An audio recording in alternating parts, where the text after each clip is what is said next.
Hello everyone, welcome to keep learning by Swapnil. आइए question देखते हैं। Two blocks A and B of masses m1 is equals to 1 kg and ma is equals to 1 kg and mb equals to 3 kg are kept on the table as shown in the figure. The coefficient of friction between a and b is 0.2 and between b and the surface of the table is also 0.2.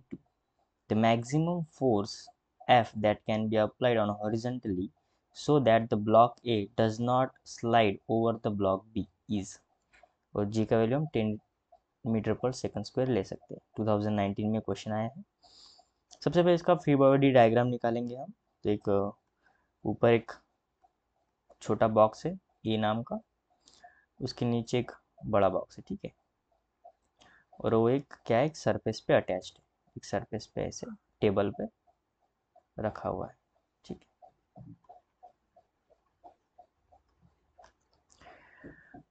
अब free body diagram निकालेंगे हम। सबसे पहले तो दो वो a box है ऊपर जो है वो 1 kg का है, ठीक है, 1 kg का है।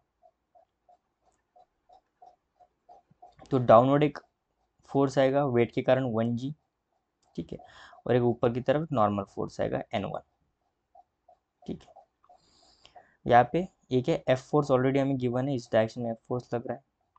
तो ये एफ लग रहा है, यही ऊपर की तरफ दो ब्लॉक में क्या होगा, फ्रिक्शन जनरेट होगा। एक फ्रिक्शन कुछ इस डायरेक्शन में लेगा जिसे हम Fr1 कहेंगे, और वही फ्रिक्शन इसे मोशन में लाएगा फर्स्ट ब्लॉक को, उसे हम Fr1, क्योंकि यही होगा अपोजिट, ठीक है, एक्शन रिएक्शन पेयर। और एक नीचे सरफेस पे एक फोर्स लगेगा जिसे हम फ्रिक्शन 2 कहेंगे, ठीक है। ये भी 3 kg का बॉक्स है।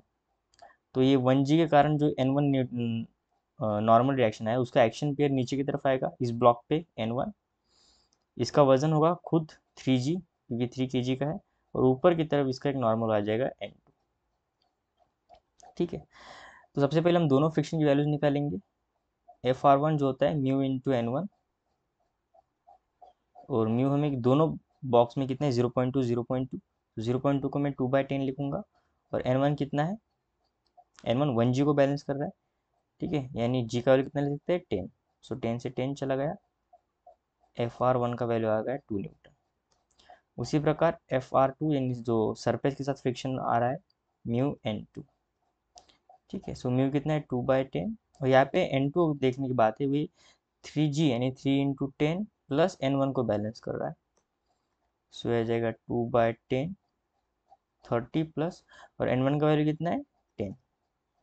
सो Fr2 ऊपर लिखते हैं, यह आ जाएगा 2/10 इंटू 40। सो यह आ जाएगा 8 न्यूटन, ठीक है। फ्रिक्शन 1 हो गया, फ्रिक्शन 2 हो गया। अब हम क्या करते हैं, इसका इक्वेशन लिखते हैं फ्लोवर डायग्राम का। सो फोर्स, ठीक है, ये आगे की तरफ जा रहा है।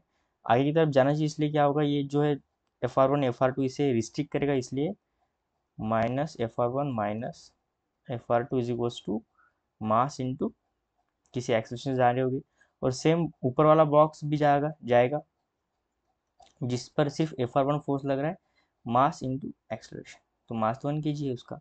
सो Fr1 कैंसिल आउट हो जाएगा, F माइनस फ्रिक्शन फोर्स 2 जो सरफेस पे लग रहा है, और आ जाएगा 4।